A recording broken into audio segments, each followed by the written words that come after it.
Hello, welcome everyone. In the previous two videos, we have determined the current flowing through 10 ohm in the circuit by applying nodal analysis as well as mesh analysis. In this video, we will try to apply the third method, which is Thevenin's theorem. So here we are applying Thevenin's theorem to find the current flowing through 10 ohm. Okay. So what is the theorem that we are applying? Thevenin's theorem.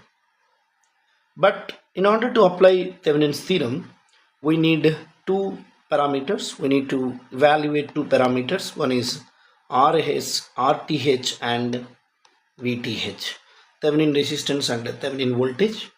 These two are the open circuit resistance and open circuit voltages across the terminals through which we want to find the current. Here, in the given circuit, we want to find the current through 10 ohm. Therefore, we need to evaluate the resistance across this across the terminals where the 10 ohm resistor is connected, as well as the voltage across these terminals. Now, what I am trying to do is I am just finding now VTH. First, I am trying to find VTH. Okay, so determination of VTH. In order to find VTH, what we need to do is we need to first remove this. We need to replace this branch with an open circuit. So I am just removing this 10 ohm circuit and replacing it with the open circuit. And we need to find the potential difference across these two terminals. Okay.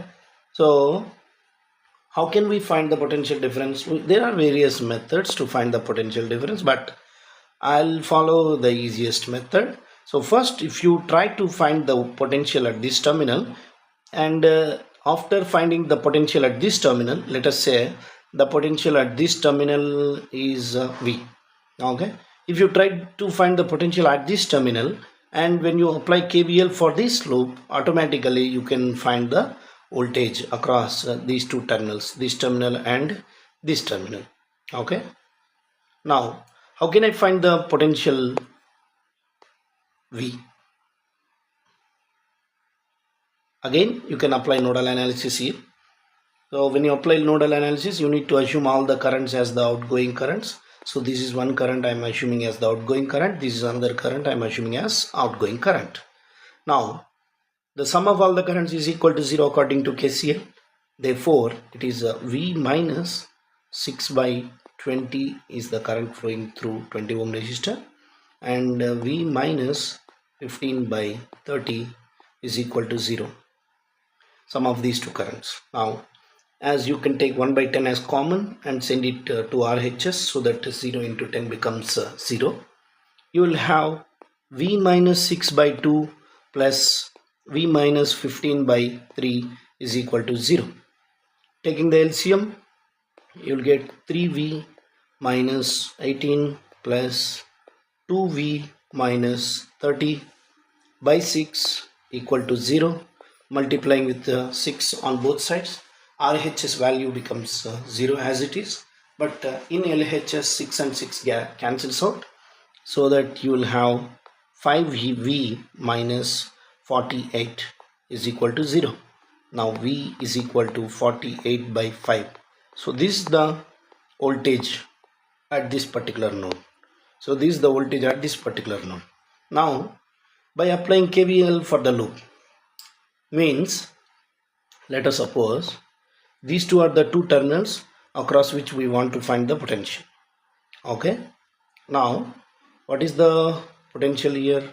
So this is V. Let me replace this with a simple cell whose potential is 48 by 5, and it is connected to one more cell whose voltage is 10 volt. These two are closed like this. So this is 48 by 4 volt and this is 10 volt, and we want to find the potential difference between these two. Okay, so let us consider this as positive and this as negative. I am assuming this as VTH. Now when you apply KVL, you can consider any direction, either clockwise or anti-clockwise. When we are moving in anti-clockwise direction through 10 volt, we are moving from negative to positive, therefore we need to consider it as plus, so plus 10. And through VTH we are moving from positive to negative, therefore it is minus VTH. And for 48 by 5 also we are moving from positive to negative, it is minus 48 by 5 is equal to 0. Now VTH is equal to, if you take LCM, because I am sending VTH to RHS, therefore VTH is equal to 5 into 10 is 50, 50 minus 48 is 2, so 2 by 5. So this is the value of VTH. Now we want to find RTH. Okay, so when we are finding RTH, we need to, RTH is the resistance between these two terminals. So this is RTH. Now in order to find RTH, we need to make all the voltage sources as a short circuit. So let me replace this with the short circuit, this also with the short circuit, and the third one also with short circuit. So just I am replacing this with the short circuit.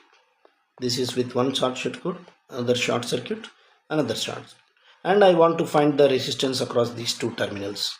Okay, so let me redraw the circuit for your better understanding. So these two are the two terminals across which we want to find the resistance, and across this resistance a 30 ohm is connected like this, and another 20 ohm is connected parallel to it. So this is the combination. So this is 30 and this is 20. Now what is RTH value? So let me reduce this size. RTH is equal to 30 into 20 by 30 plus 20. So it is a 600 by 50.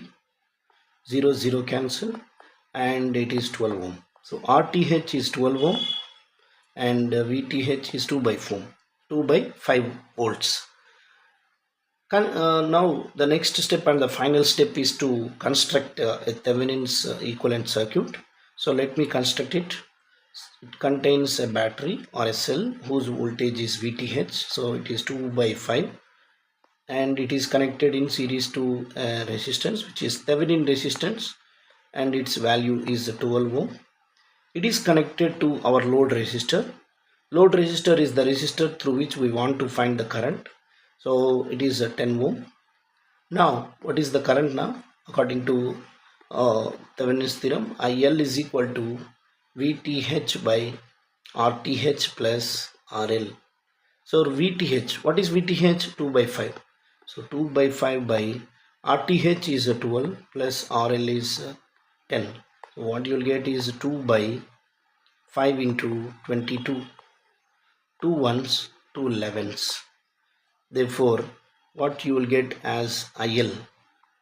So IL is equal to 1 by 55 ampere.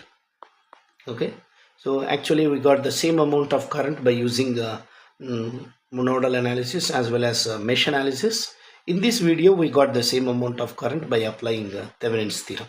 Okay, and by the before concluding this video, I just want to say final remark that I am just giving a task for all of you, those who are following these 3 videos.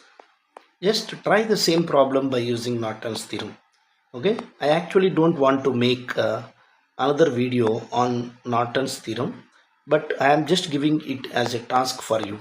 Okay, you need to find the current flowing through this 10 ohm resistor by applying Norton's theorem. Okay, if you have any difficulty, if you face any difficulty while doing that problem, please post your doubts in the comment section. In our free time we'll try to answer them.